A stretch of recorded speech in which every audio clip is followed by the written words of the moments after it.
Okay, welcome back. I just checked out the first video. I had a scare because of the sound. The sound wasn't working, but I figured it was a problem on my computer. So the video should be up with sound, and hopefully the sound is recording now. As you can tell, I'm recording on a different computer than usual, and I brought my microphone over. Anyway, okay. So what have I done? Let's talk about what I've done so far. And since we're all so enthralled with apophaticism, let's talk about what I've done by talking about what I didn't do. Here's something I didn't do. I didn't write anything I didn't have to. There was no information, I hope, in that exposition section which was not immediately relevant to helping my reader understand Plato's theory of forms. I didn't talk about when Plato lived. I didn't even mention that Plato was Greek. Why would I? This is not a biography of Plato that I'm writing. I'm writing a paper about Plato's theory of forms. I'm writing about philosophy, not about history. So, when I'm revising, what I do is I go through and see what can I get rid of. That's what editing is about, right? Getting rid of sentences I don't need, getting rid of words I don't need. So, but even when I'm writing a first draft, I try to think, before I write this next sentence, do I have to write it? What else didn't I do? You may have noticed I didn't cite anything in the exposition. Okay, what's that about? Let me try to explain. I've provided what I take to be a standard interpretation of Plato. I'm able to do that because I have a PhD in philosophy, right? I happen to know that if you show my exposition as I've written it to any philosopher, any professional philosopher, anyone who knows the history of philosophy anyway, they will read it and say that's a respectable presentation of Plato's view. Now, I happen to be well aware that there are experts in Plato. I work with some. Just like I'm an expert on Aquinas, there's people who are experts on Plato, and they might nitpick at the presentation. And if I had to defend this interpretation of Plato, then I would go off and get some sources and cite them. So what am I getting at here? For your paper on Aquinas or McCabe or whatever you're writing about, if you stick to the interpretations as I've given them in the lectures, you're fine. I happen to know that I've given you respectable interpretations. And if you present it as I've presented it, then I don't think you need any citations to the text or anything like that. I mean, you might include a footnote if you're writing on, divine simplicity, you might say, and then a footnote, question 1, article 3, or something like that. But I don't expect you to defend an interpretation of Aquinas in this paper. That's not the point. If you happen to have a different interpretation, well, first of all, that means that you've studied Aquinas elsewhere. Maybe you've taken another class, maybe you're a philosophy major, whatever. If you want to put forth a different interpretation of Aquinas for your paper, well, then I'll want some citation of who it is you're getting this interpretation from.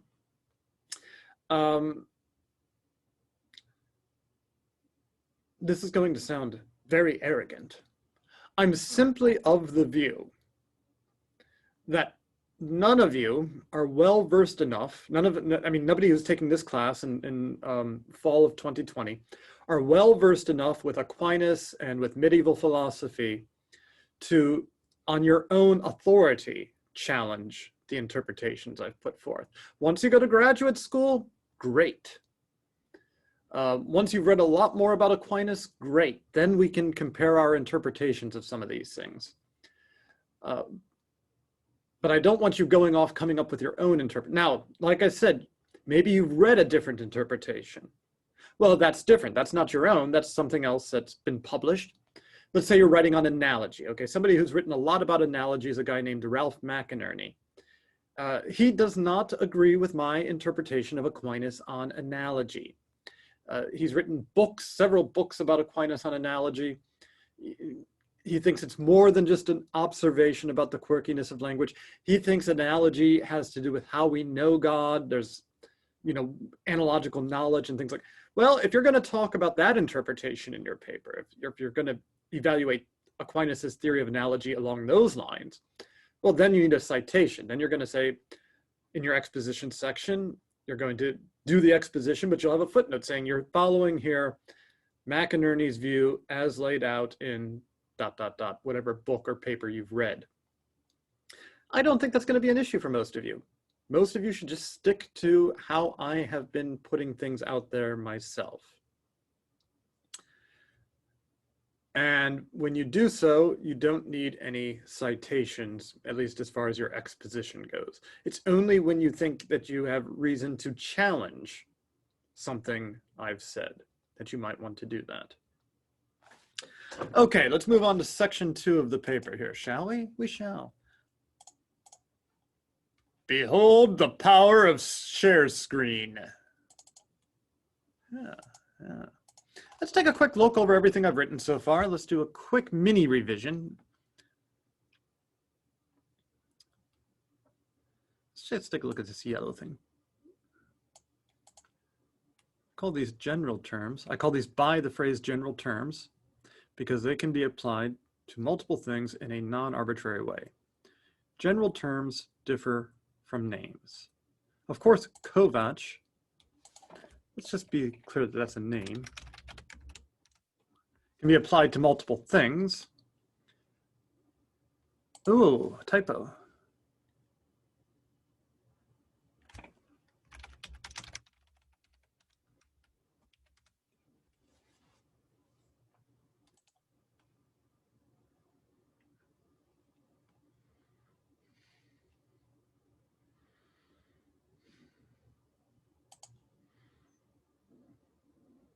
Another typo.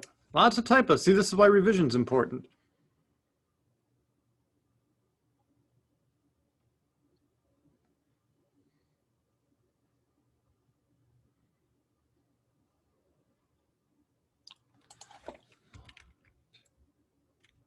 Penguins aren't kinds, they belong to kinds.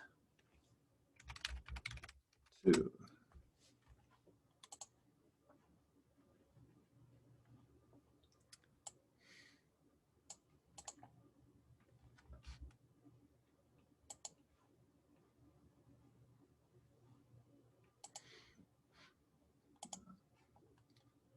I actually like this word realm. I've decided that's okay. How do I get rid of that highlight?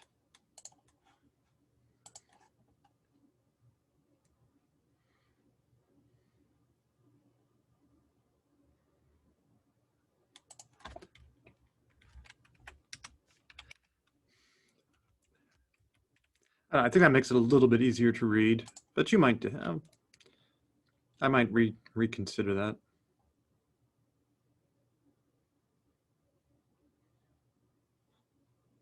I don't like the fact that sense occurs twice here, and I'm kind of equivocating on it, but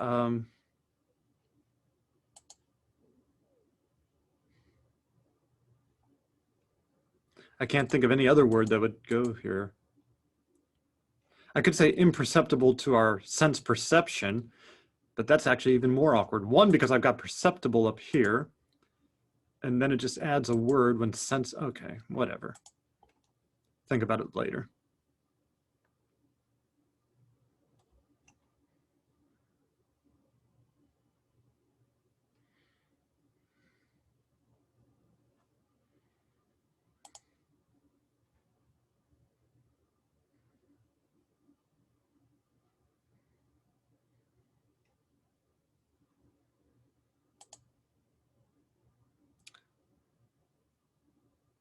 Why did I highlight objects there? That seems like the right word. I don't remember why I highlighted it.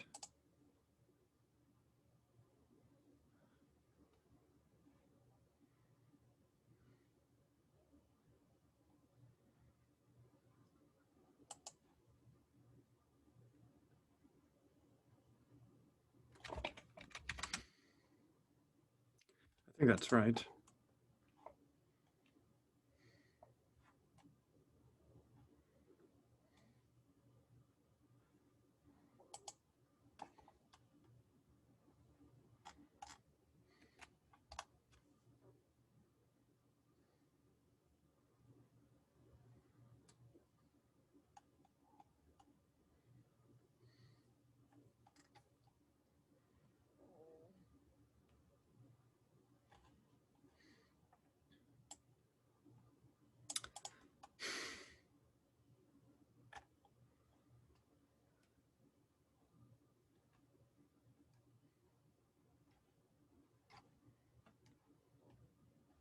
Oh, another typo.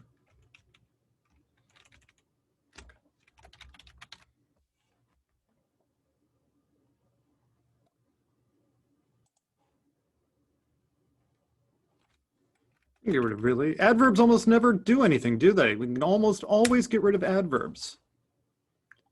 I do have knowledge of circles, and this would be because there is a circle that does not exist in the material world.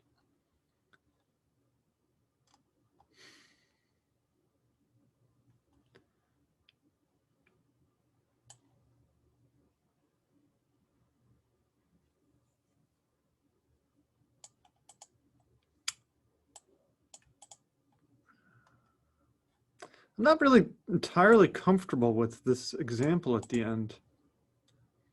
I'm okay with it for now. I mean, I'm gonna give myself a B+ on the exposition as it stands. I could definitely strengthen it in revision, especially this last paragraph.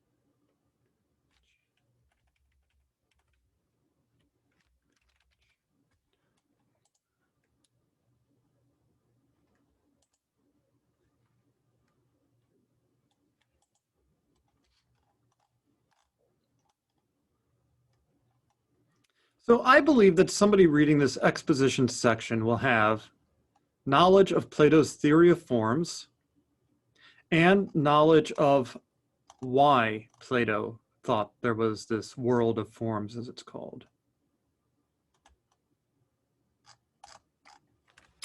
So moving on to objections. We'll do some signposting again.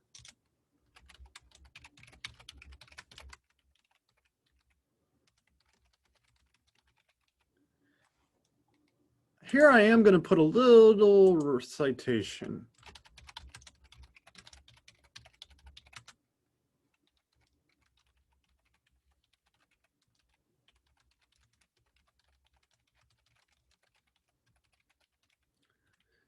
I could give more of a citation here, right? I'm just going to leave it at that. This is in Aristotle's Metaphysics. You could easily find where by Googling around a bit if you wanted to. I'm not giving an exact citation. I'm putting this footnote here just so nobody will ever say, Kovács came up with these brilliant objections to Plato's theory of forms. No, I'm not trying to pass these objections off as my own. For your paper, if I fed you some objections, it would be perfectly acceptable for you to put a footnote saying, I wish to thank Professor Kovács for helping me formulate these objections. You see that in professional papers all the time. All the time you see footnotes where philosophers will say, so-and-so helped me think up this line of thought.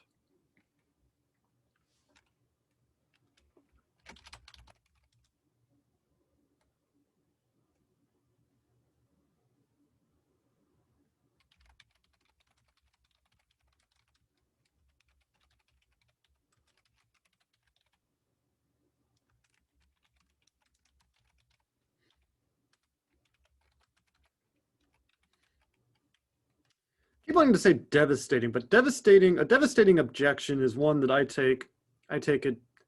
I would have confidence that this is the last word in a debate. And the objection I'm going to consider, I'm not convinced it's the last word in the debate, but I do think it's very serious. So maybe I'll just say more serious.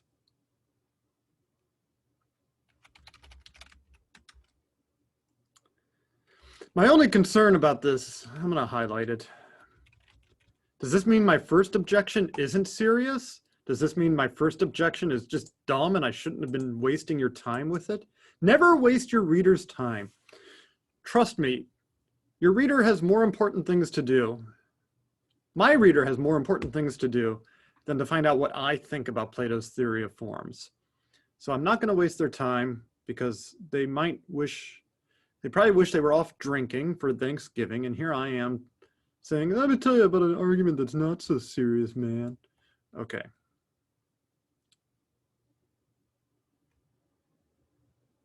How do I want to summarize my second? You don't even know what my second objection is, but it's helpful for the reader just to give it a name up front. Let's just give this a name.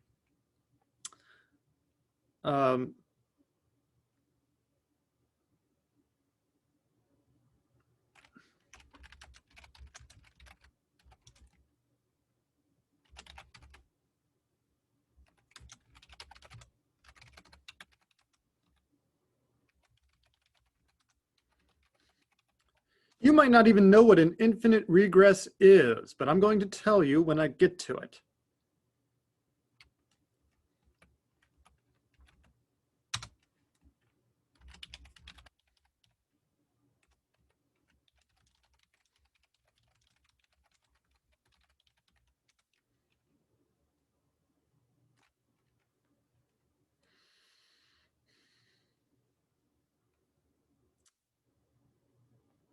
I'm just trying to give some cushion to myself here. I might get rid of this cushioning later.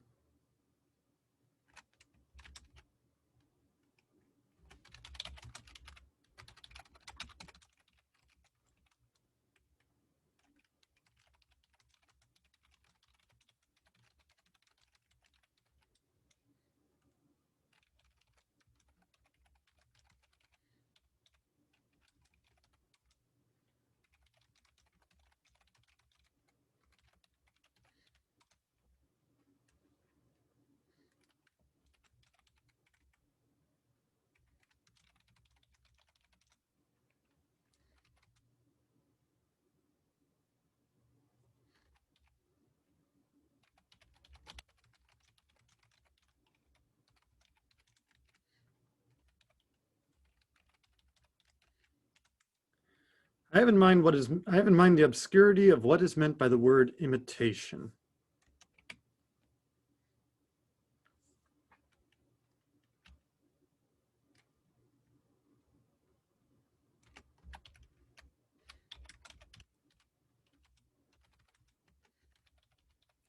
Fluffy, my pet penguin,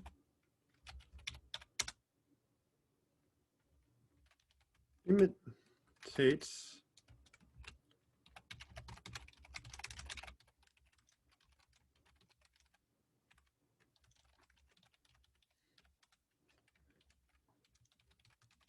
what does this mean?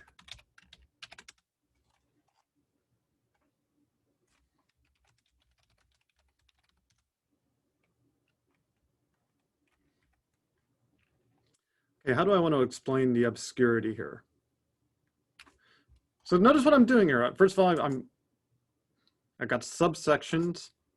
This section is about the obscurity of what is meant by imitation. And now the hard part for me is to say why I think this is obscure.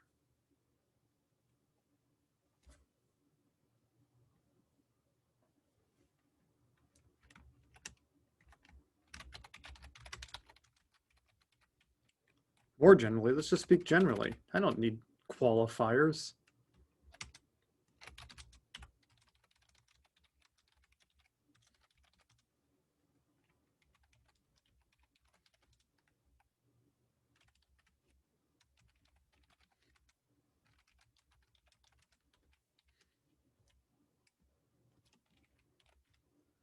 Capitalize. By the way, I happen to have some sense of when things need capitalized and italicized. Why? Because I'm a professional philosopher. I don't expect you to know some of these things. I do expect you to use quotation marks correctly.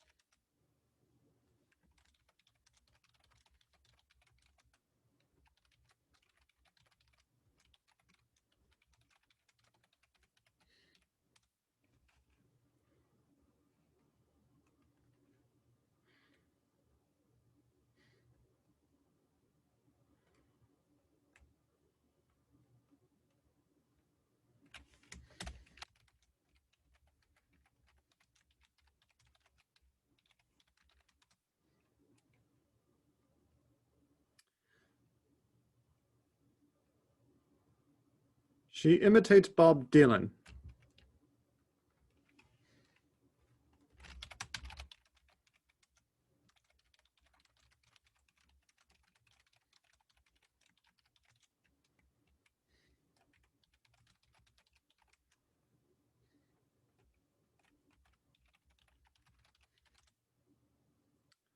I'm only explaining this nasally style in case somebody doesn't know who Bob Dylan is, right? I almost said she sings like Bob Dylan. Well, what's the problem with that? She sings like Bob Dylan. What does that mean? Well, one straightforward way, you might just, if you know anything about Bob Dylan, you might just automatically understand that I mean she sings in that nasally style or that gravelly style Bob Dylan sings in. But I mean, she sings like Bob Dylan, you could also just take that to mean she sings, like the other singer, Bob Dylan.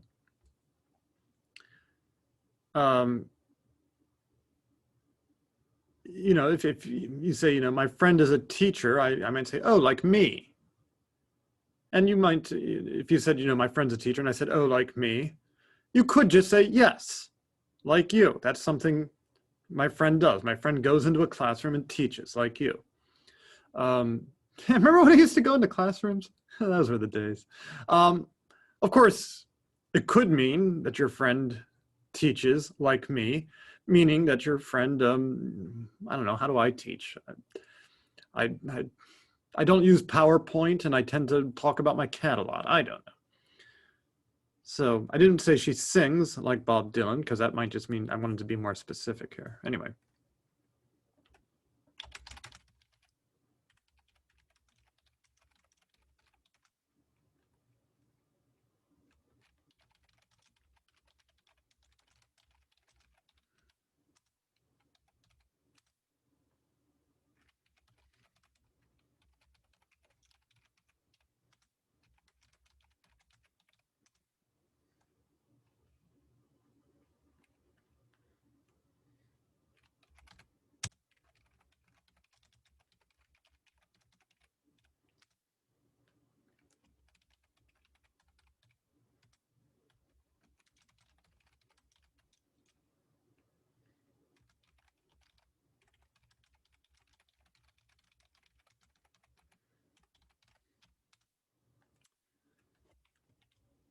Imitation is a matter of being like something in some respect.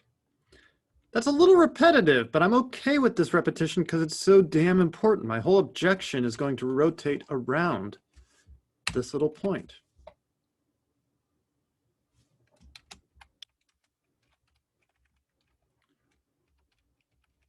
By the way, I named my penguin Fluffy up here. Why? Because I knew I was going to use that example again, and instead of saying my pet penguin, 3 words, I wanted to start saying just 1 word. Saves time.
How much do penguins weigh? I've always wondered. Could I juggle penguins? Are they too heavy to juggle?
Hmm.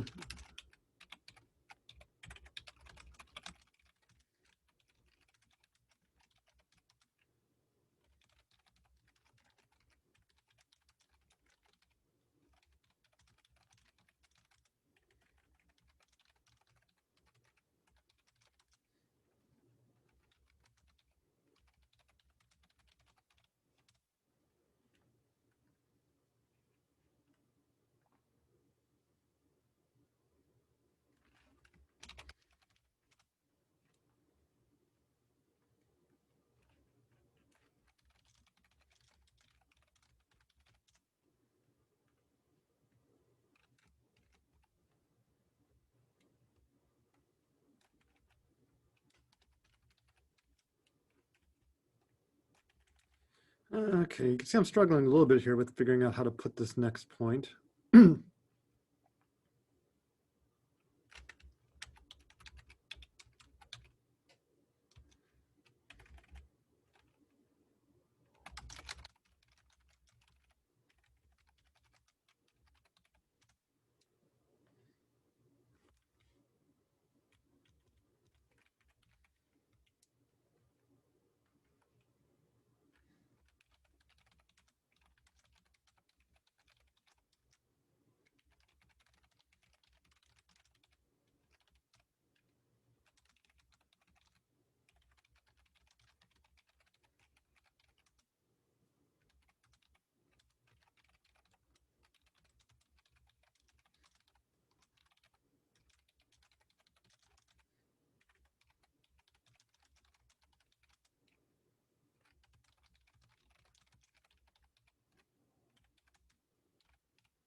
Suppose penguins squawk. Isn't that a word, squawk?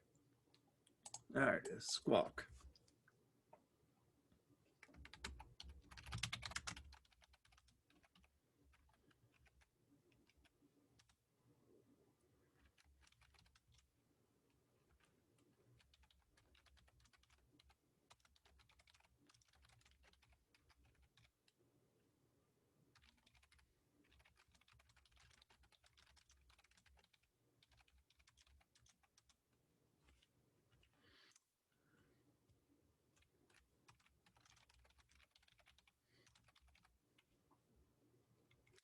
I want to get as precise as possible here.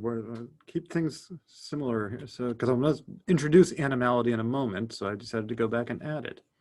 Fluffy and Lucky are both animals that squawk. They imitate the form of the penguin insofar as the form of the penguin is a squawking animal.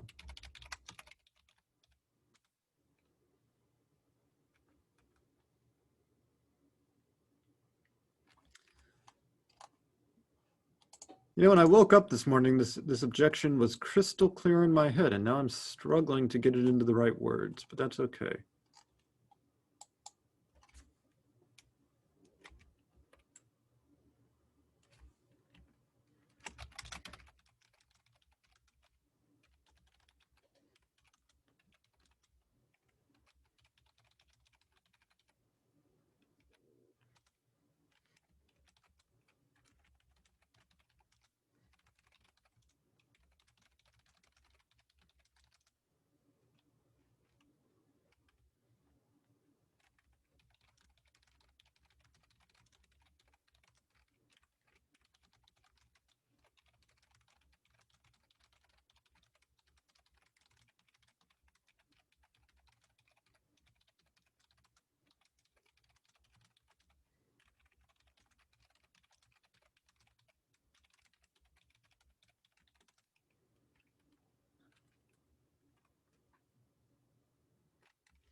So notice what I've done here. I'm raising an objection.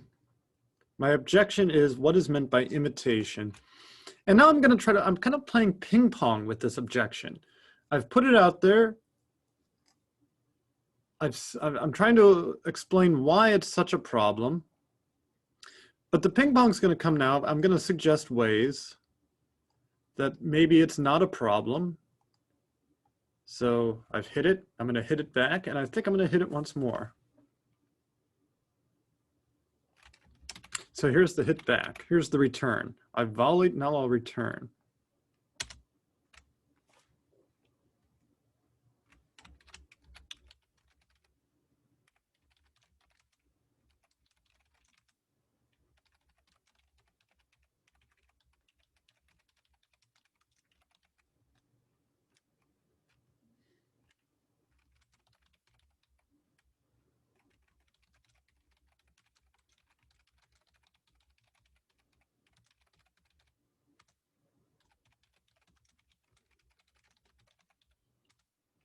Perhaps imitation is just a loose approximation of what is supposed to be the relationship between objects and their forms.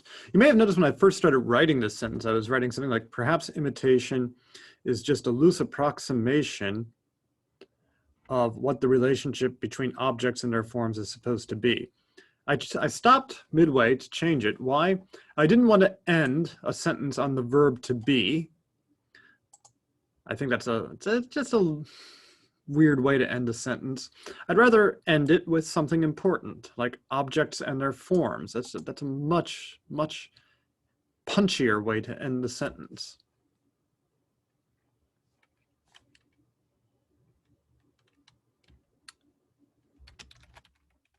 I'm going to put something in parentheses here. I'm not sure if it has to be in parentheses, but I can always change it. I'm putting it in parentheses because I don't want you to pay too much attention to it.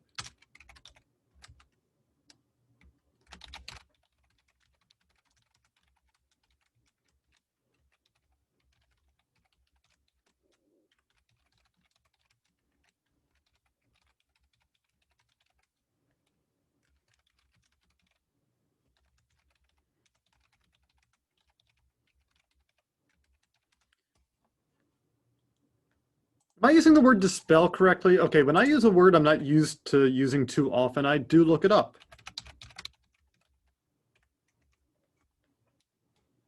Make a feeling or belief disappear. Yeah, it looks right to me.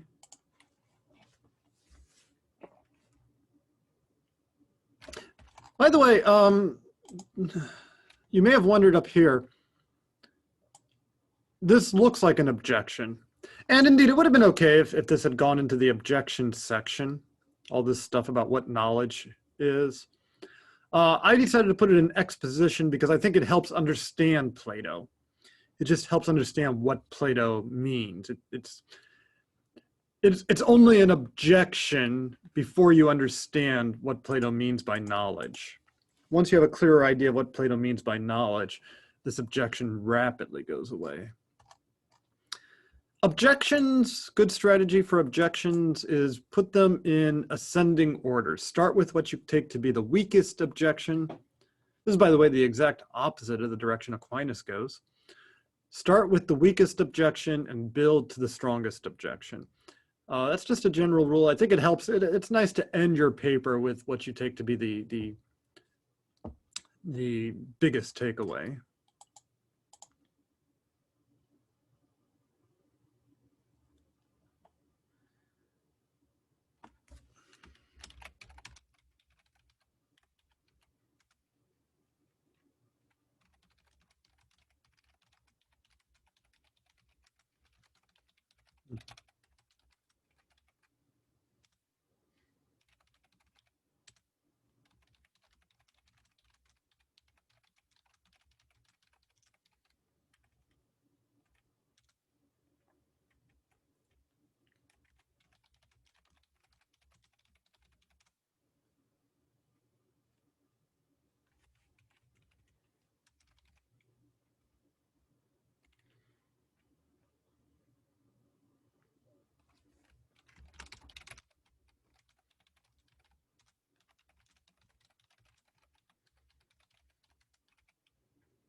Okay, so now I've thrown the Platonist a bone here, right? The relationship is like an imitation. Maybe that's what the Platonist wants to respond to me. Maybe it's a kind of, maybe it's a sui generis relationship.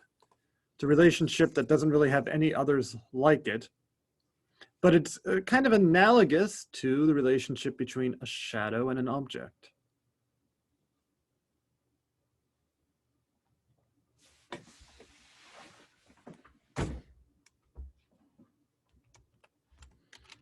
I think that might be right.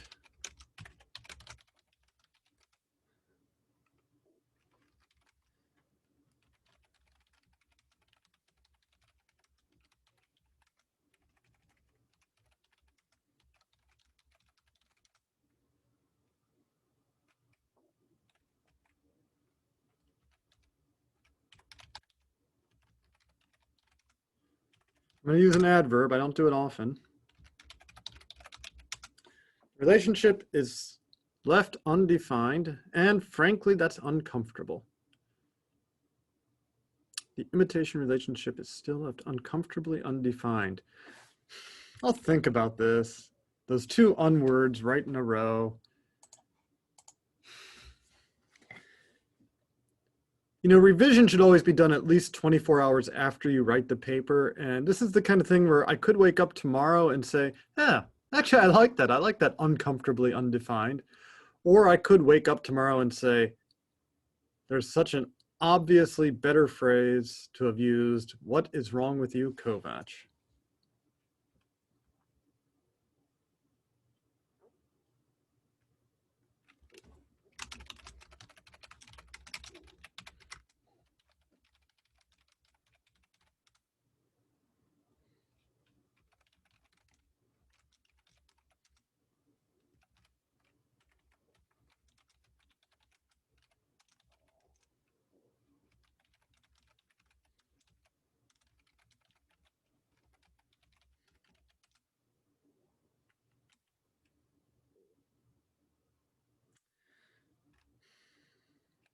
You see, what I'm trying to say now is I know what this relationship is between an object and a shadow.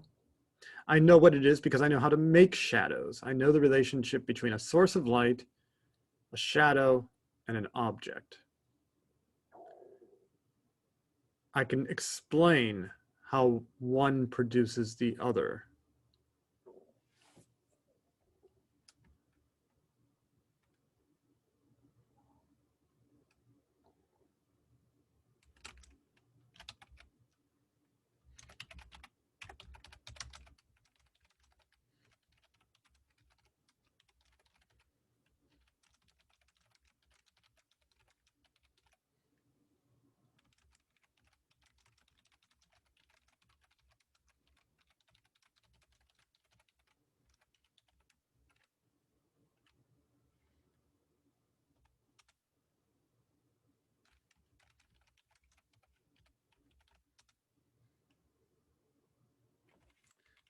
I don't want to use the child example.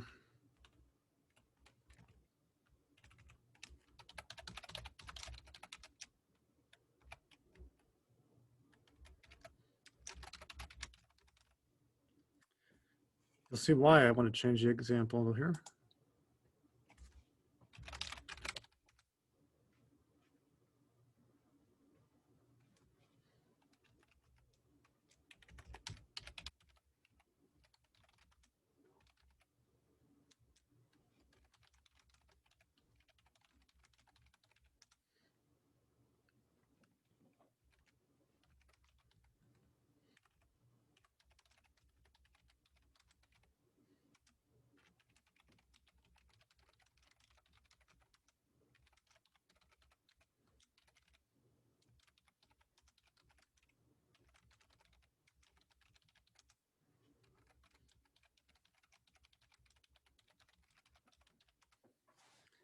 How do forms produce the objects which imitate them?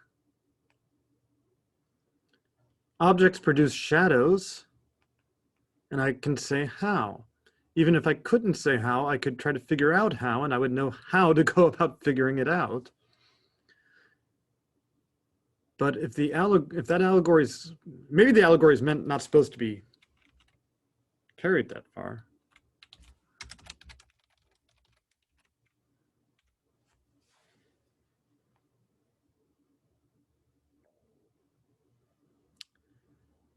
Okay. Let's look at what I've done so far. See, this is the harder part of the paper. Our problems. I'll talk like a pirate day.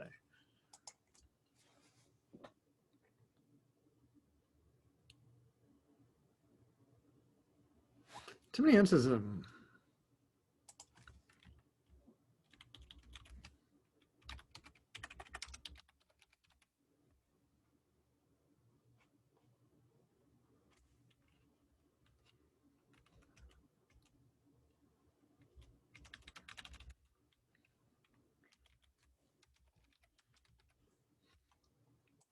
Kinds of things have instances, right? The kind cat has instances, including Mr. Whiskers.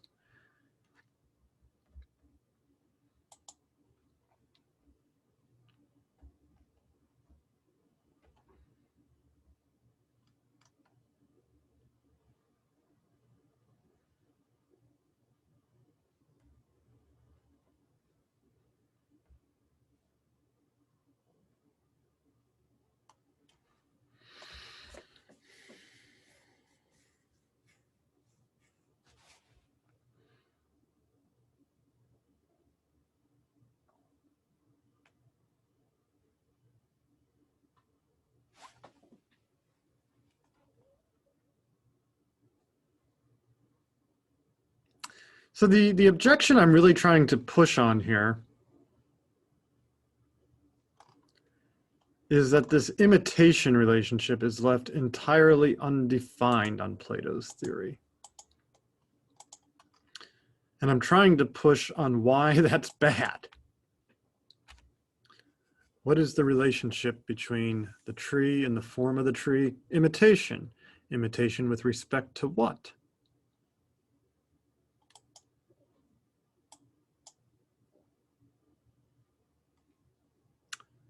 Maybe that's how that could be a forceful way to conclude this section.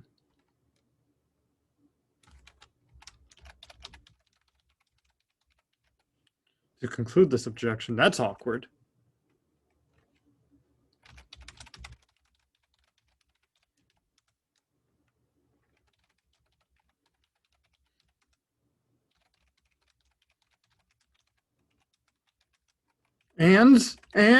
And their forms.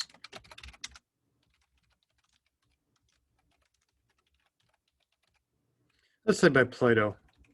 That's better, because Platonists may have done this work, and I just haven't read it.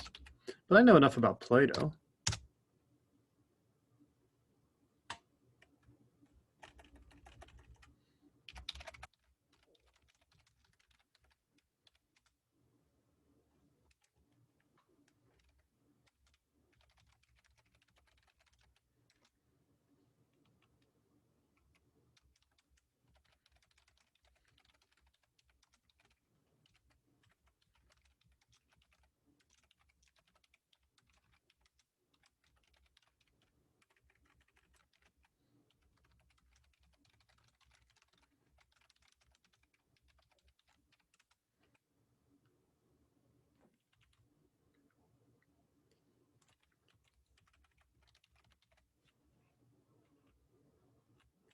Let's say.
Fluffy, a he or a she?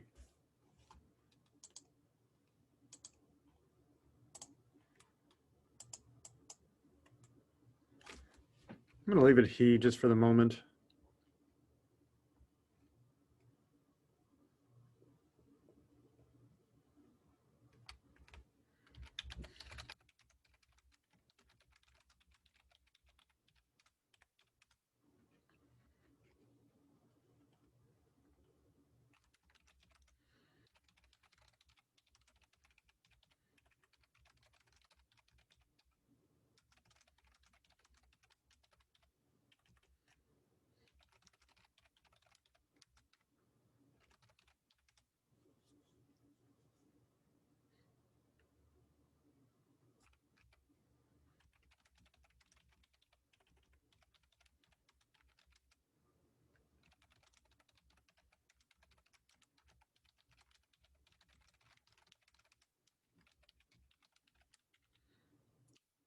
Form of an animal, the form of animal.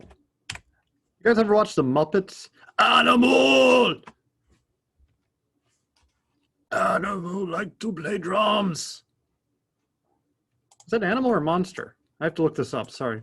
This is really important for your LMU Muppet education.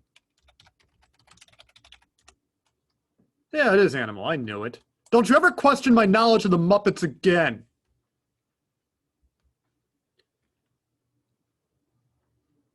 It's okay, it's been a long time since I took philosophy of Muppets class. Got into Aquinas more. Okay, in what respect does Fluffy imitate the form of an animal? Form of animal?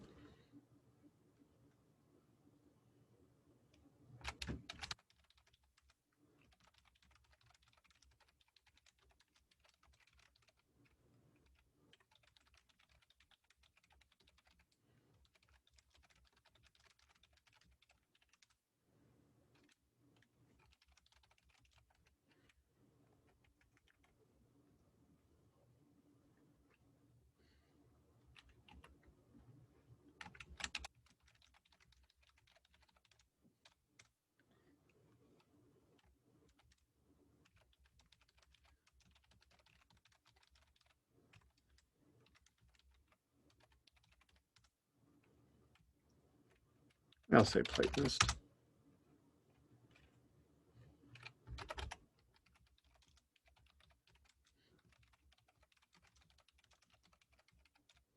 Always be very clear about exactly what your paper is accomplishing. Has my paper shown at this point that there is no form of the penguin? No. What my paper has shown at this point is just that the proponent of the theory of forms has more work to do.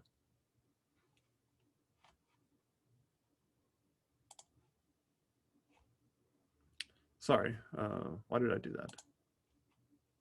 I did that to make sure I was recording. I suddenly got very paranoid.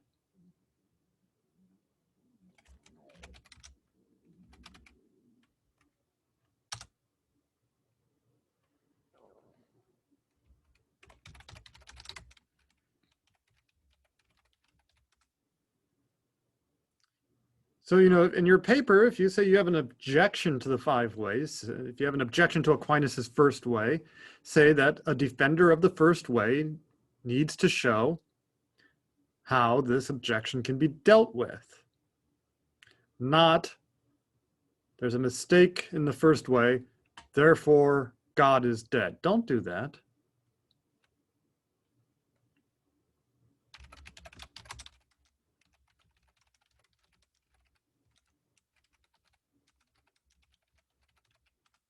Can a theory succeed for the theory to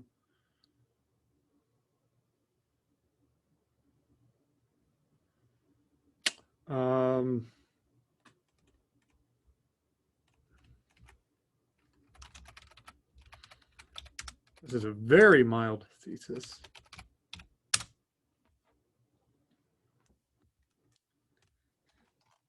Objection 2.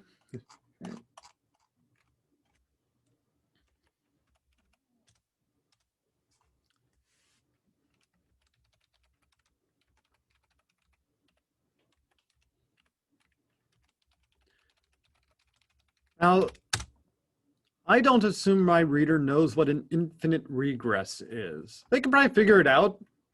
It's just what the words say, but I think I can spell it out. Philosophers usually dislike infinite regresses. This is an adverb. I'm hesitant to say all philosophers. There's probably some nut job philosopher out there who thinks infinite regresses are just the bee's bonnet. That's right. I'm 111 years old. Philosophers usually are wary of infinite regresses, get nervous around infinite regresses, usually want to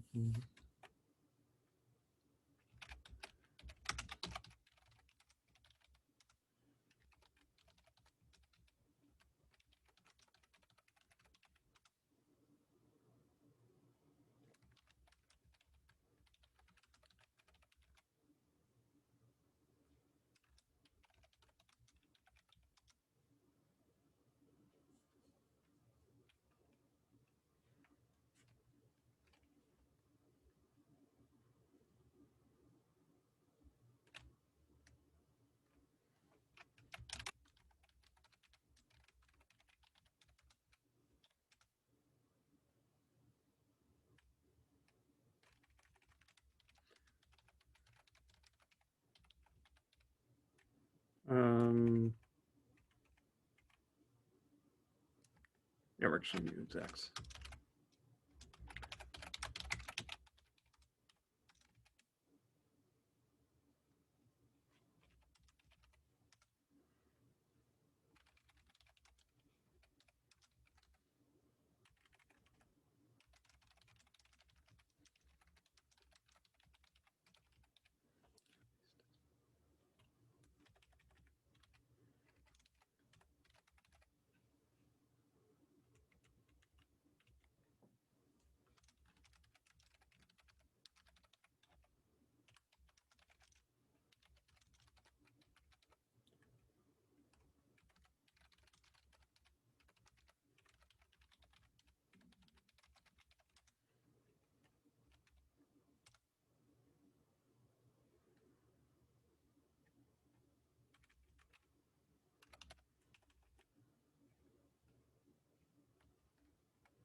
How do I want, this really needs an example, doesn't it?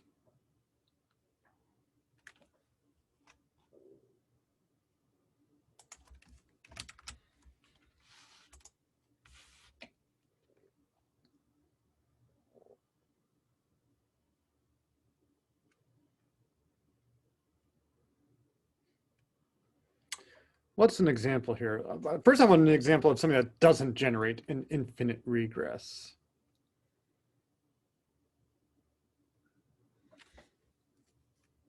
Uh,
Oh, you thought I was going to talk about the pandemic. Well, I'm not. It's also not the day after Thanksgiving. It's the day before.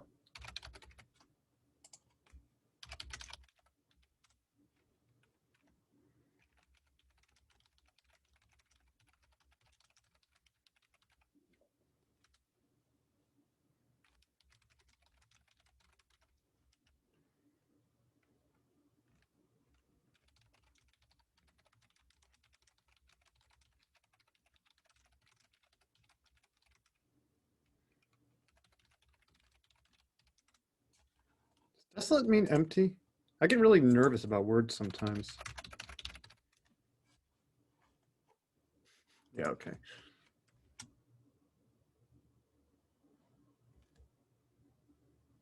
Do so. Look at all these typos I keep committing.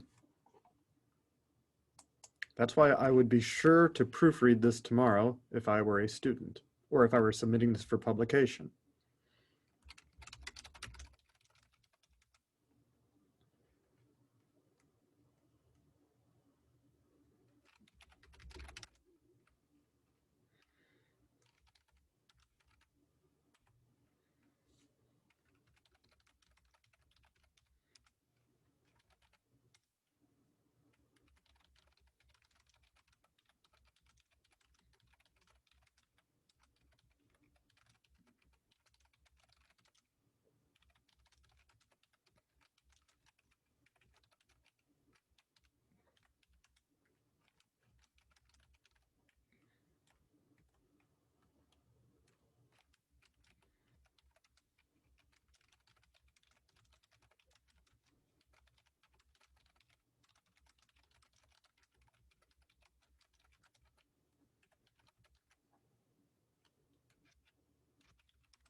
This is the gist of the infinite regress. Unless explanation stops somewhere, nothing is explained.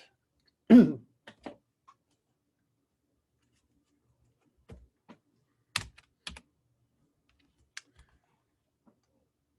also why Aquinas thinks we can talk about God intelligently.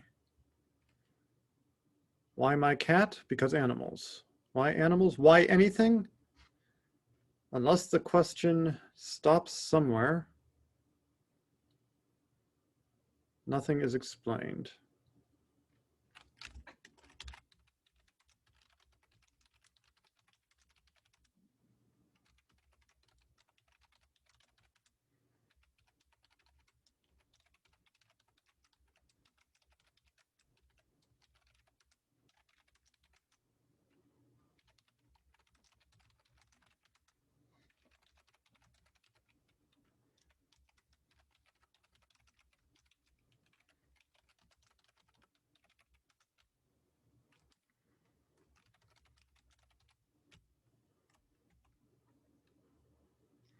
I almost wrote here is why.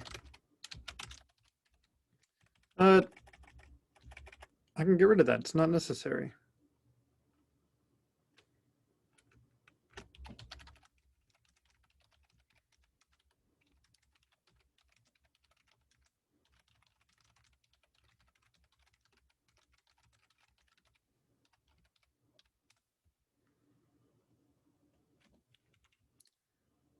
Actually, this is easier if I include 2 in this part.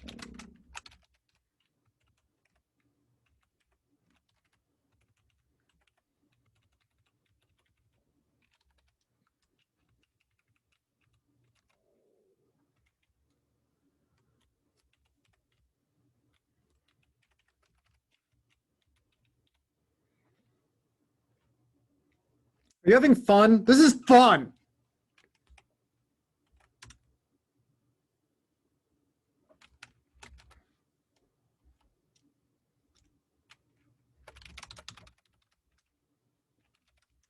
Notice I'm saying this raises a question. I'm not saying this begs the question because I'm not an idiot. And neither are you, which is why you will say something raises a question. If you say something begs a question, I'm going to ask what that means. And you, unless you know exactly what that phrase means, which you might if you took philosophy with me before, or if you've taken logic. Otherwise, use the right word.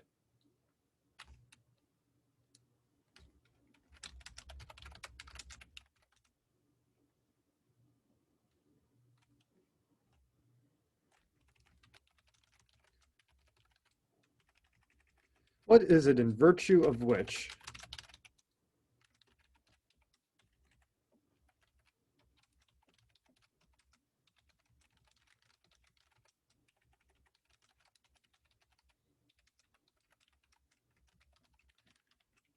What is it in virtue of which?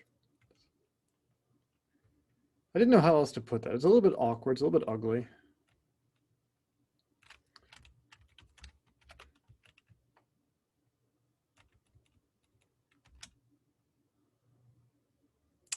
Okay.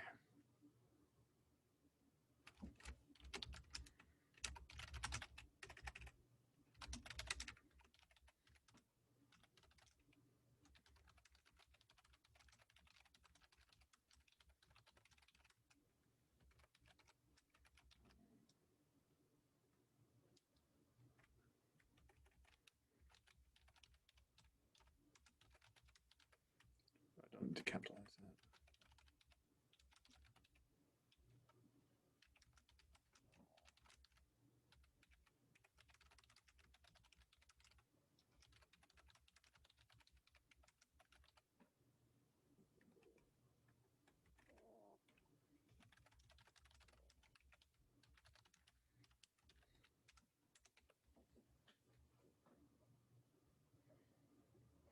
So again, we're going to play some ping pong here. Let's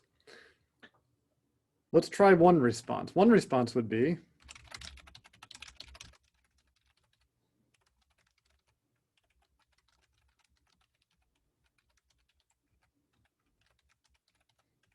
form of the penguin imitates itself.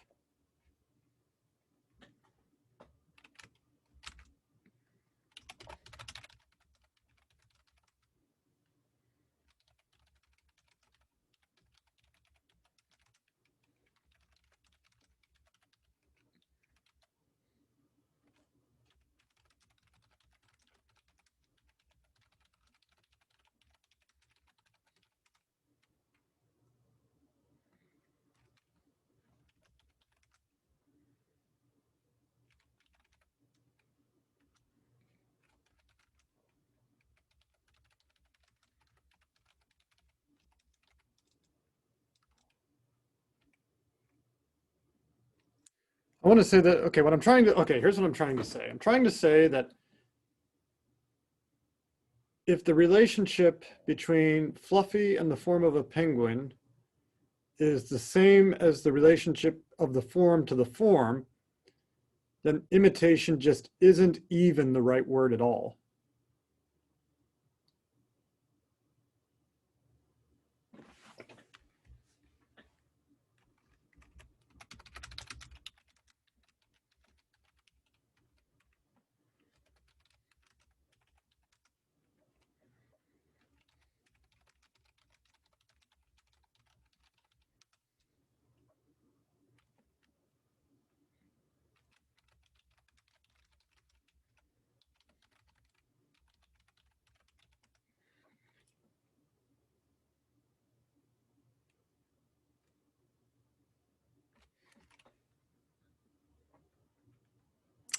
Things cannot imitate themselves.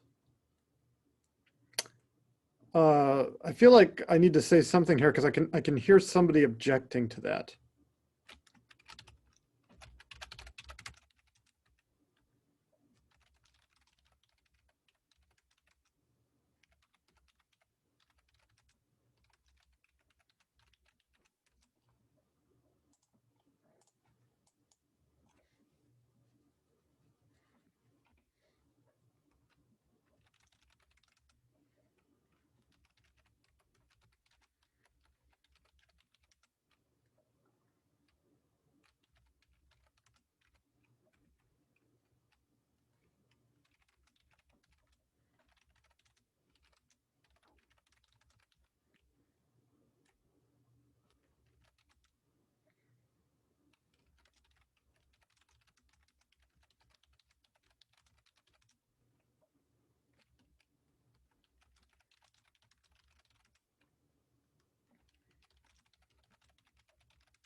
The word imitation just means what the words not authentic do.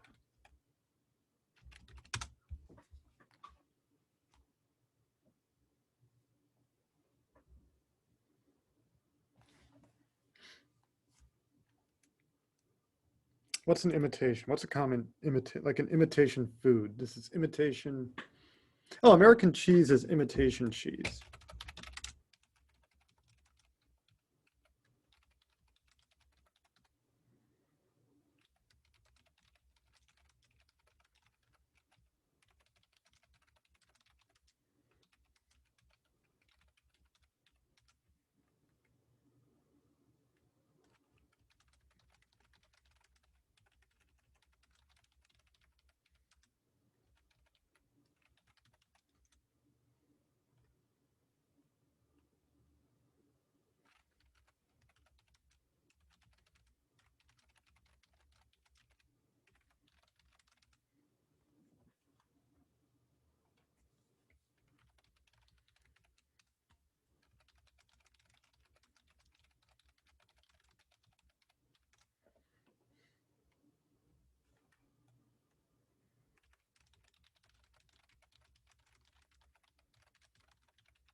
How am I doing on this objection here?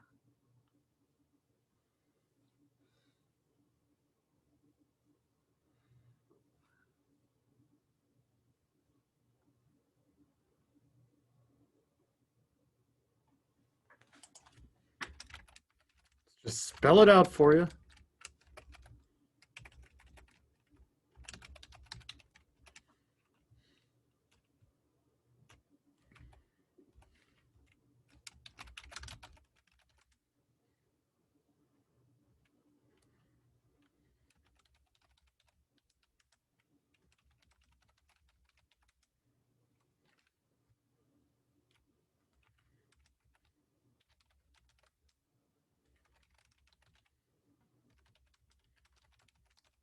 I get to make up new words sometimes.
So I've volleyed, I've served, I've returned here, I've given one.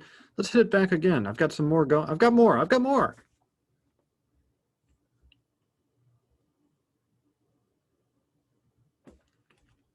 Jasper, get rid of that.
Notice how my two objections are closely related.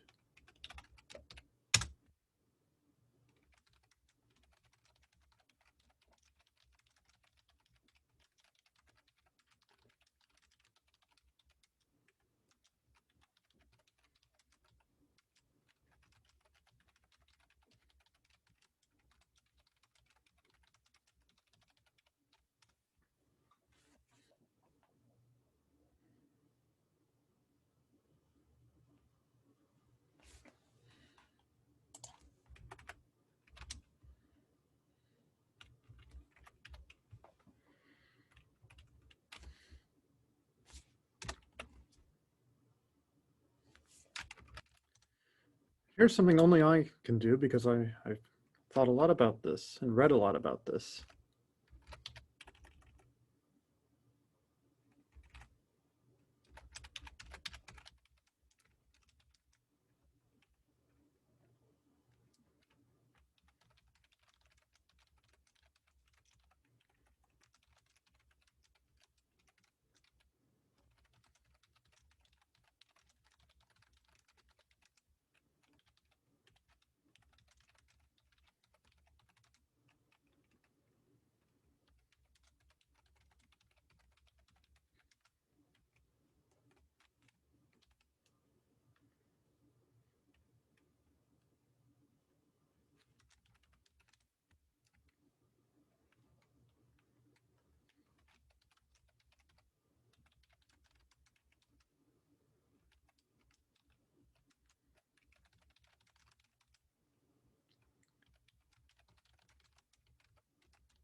Is sentence two a truth of logic or of language? It can only be abandoned by abandoning the language in which it is written, English.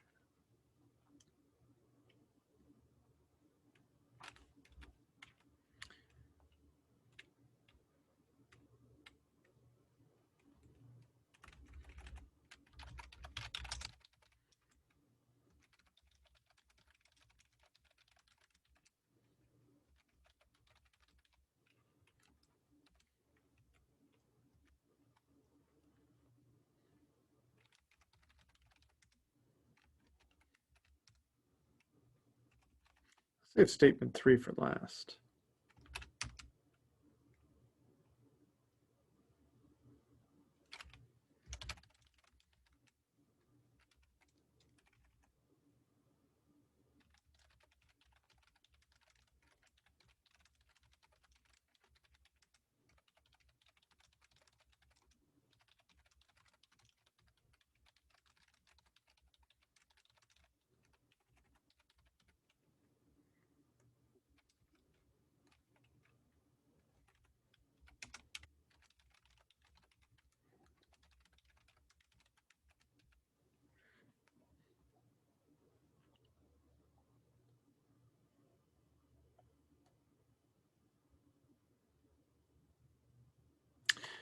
See, I'm actually wishing I had put this paragraph earlier, these paragraphs earlier.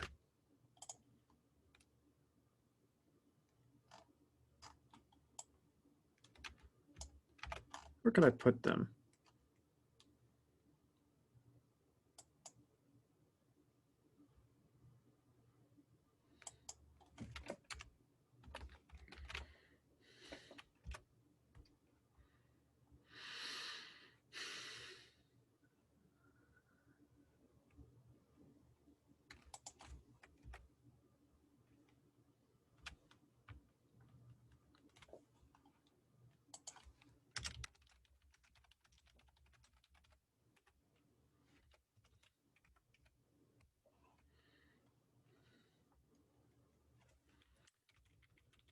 Let's do some more section heading. I love these.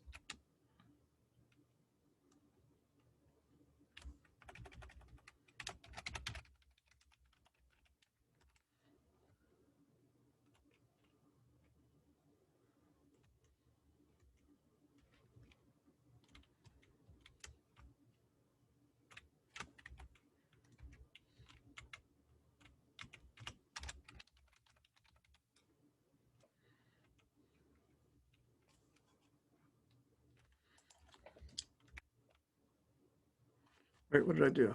Oops.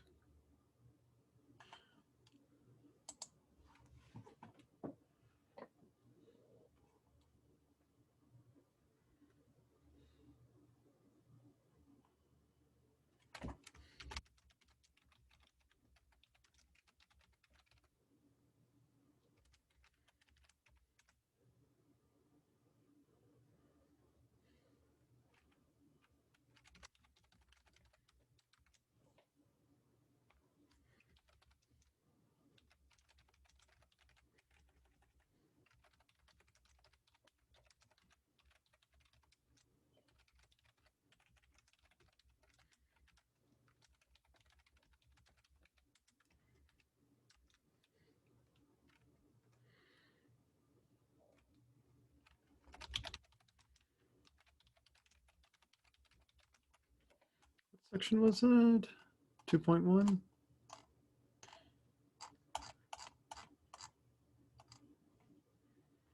Oh God, this is what happens when I get myself confused.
So I've got these two objections here, right? Let's see.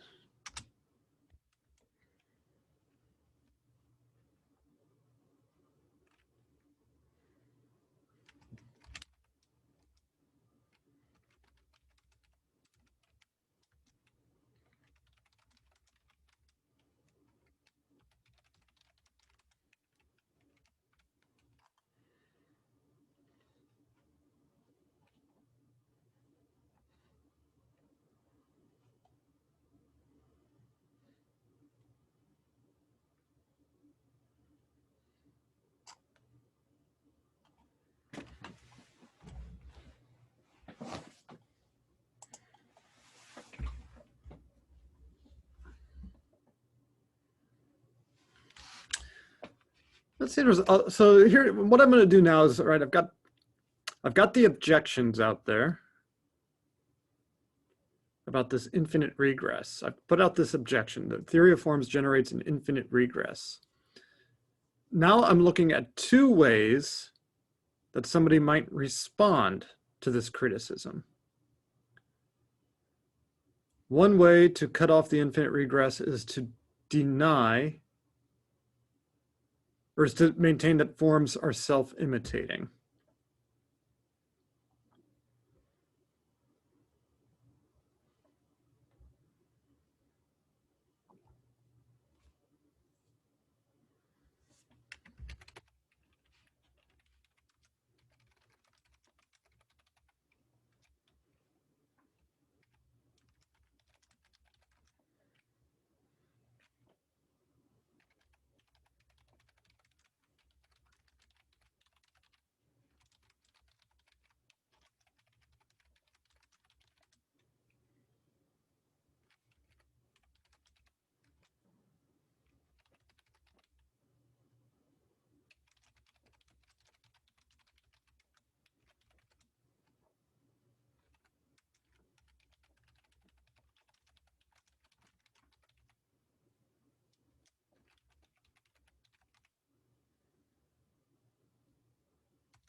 Really getting deep into this objection.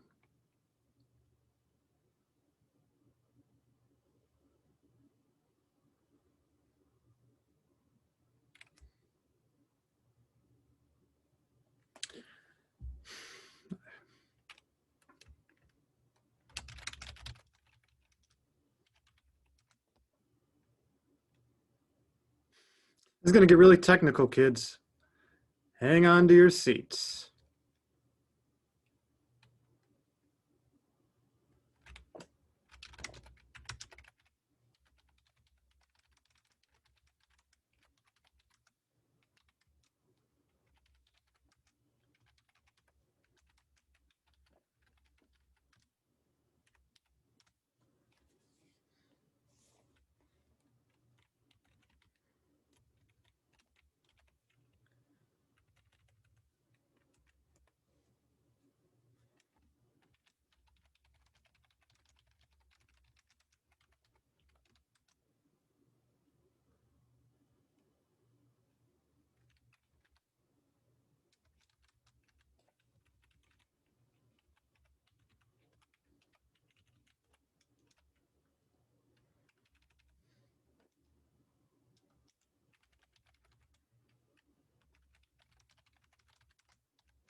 I know exactly what I want to say here. I'm struggling with whether I want to actually spend time saying it or whether I've given you everything you need.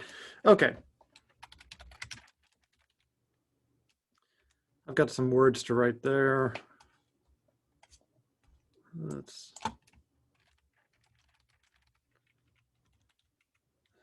I'm not trying to actually teach you about the theory of forms today.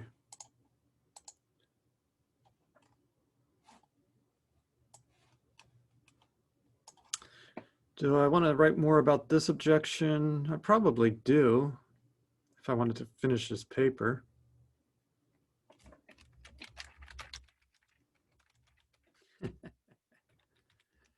Pretty nifty, huh? Conclusion. I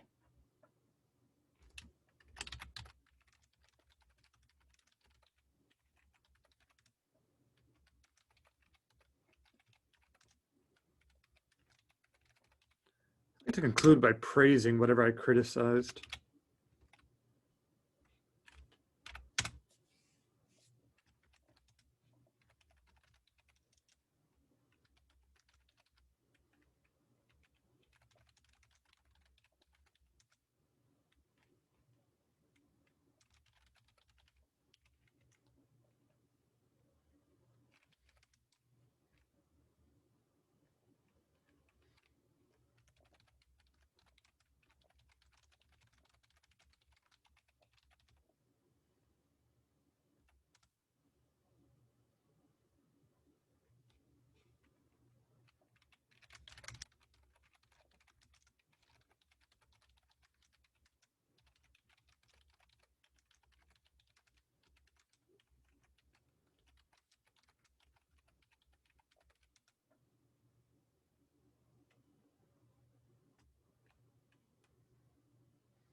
I know you don't know what this is about. This is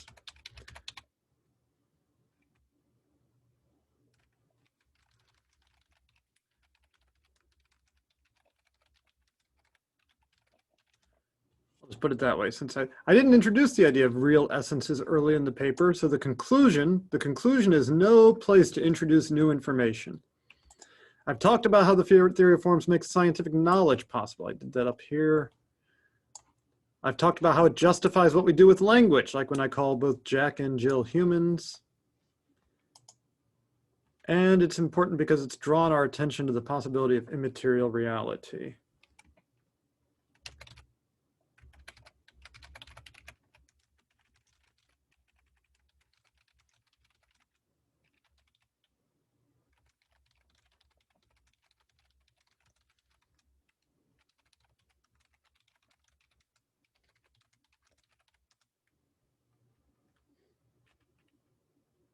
Two amendments? I'm speaking the subjunctive here.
Okay, this very last thing here, I didn't actually go into that much detail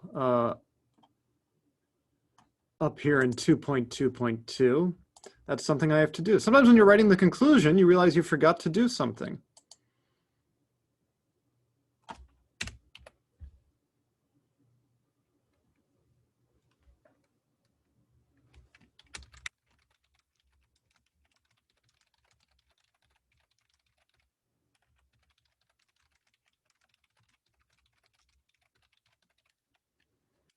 Okay, well, I've done a lot of writing today.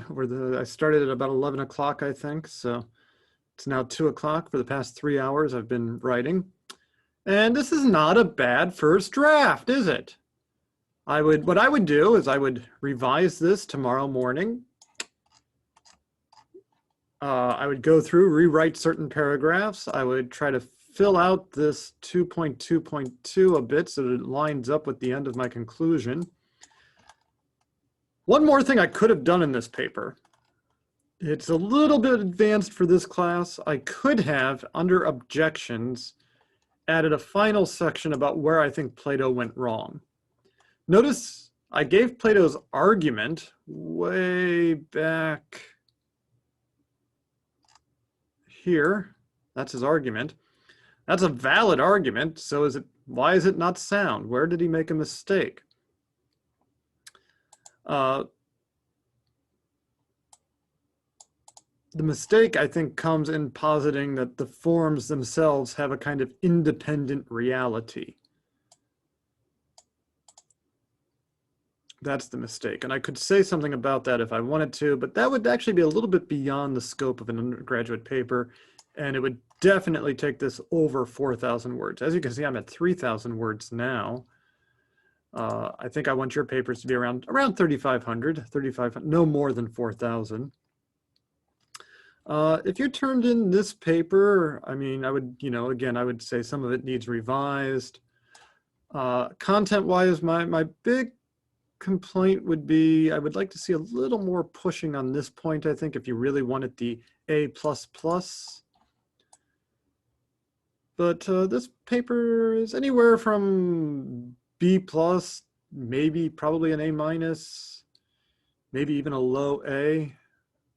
Again, I mean, I'm not in the right place to judge it. You're never in the right place to judge your paper right after you write it, right? I would have to go back tomorrow and read this. Look at that, another typo. Okay. Well, I'm going to save it. Where do I want to save this?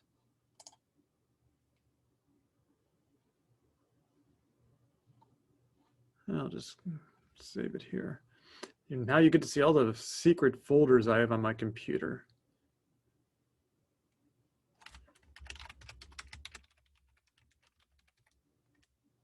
Okay, go write your own damn papers. Any concluding thoughts? Do I need concluding thoughts? I hope this has been helpful.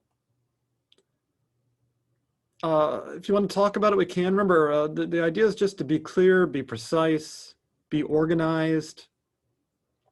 Don't waste my time. Well, most of you have not even had your second meeting with me yet. So, second, third meetings. Hopefully you'll get close to this yourself. Hey, okay. Bye-bye, bye-bye, bye.